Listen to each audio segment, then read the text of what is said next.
மகிழ்ச்சியின் சத்தம் வழங்கும் அனுதின தேவமன்னா. Voice of Joy presents Daily Manna by Reverend A. Benedict. தேவனுக்கு மகிமை உண்டாவதாக. இந்த நாளைக்குரிய தேவ மன்னாவாக யாத்திராகமம் 14ஆம் அதிகாரம் 13ஆம் வசனம். அப்பொழுது மோசே ஜனங்களை நோக்கி, பயப்படாதிருங்கள், நீங்கள் நின்று கொண்டு இன்றைக்கு கர்த்தர் உங்களுக்கு செய்யும் இரட்சிப்பை பாருங்கள். இன்றைக்கு நீங்கள் காண்கிற எகிப்தியரை இனி என்றைக்கும் காணமாட்டீர்கள். ஆமாம், என கருமையான தேவச்சனமே, இங்கே இஸ்ரவேல் ஜனங்கள்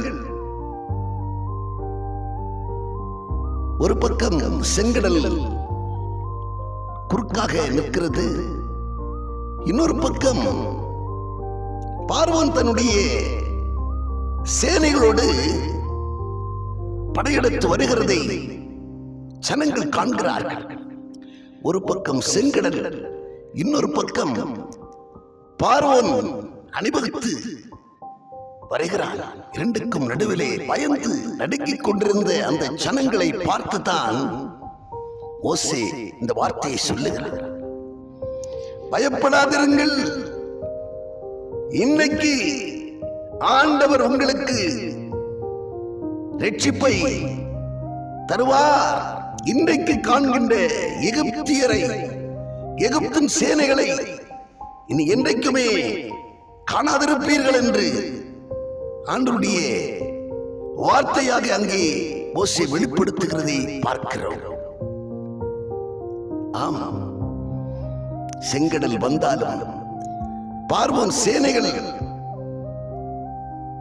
தாக்கும்படி தொடர்ந்து வந்தாலும், கடலை பிளந்து வழியை காட்ட ஆண்டவர் அங்கே சித்தமாய் இருந்ததினாலே தொடர்ந்து வந்த எகிப்தியர் அந்த கடலிலே சிக்குண்டு மாண்டு போகும்படி செய்தார்.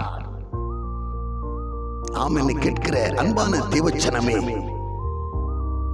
ஆண்டவர் நமக்காக யாவையும் செய்து முடிக்கிறவராக இருக்கிறார். எந்த காரியமாய் இருந்தாலும் சரி, நான் மாம்சமான யாவருக்கும் தேவனாகிய கர்த்தர், என்னால் செய்யக்கூடாத அதிசயமான காரியம் ஒன்றுண்டோ?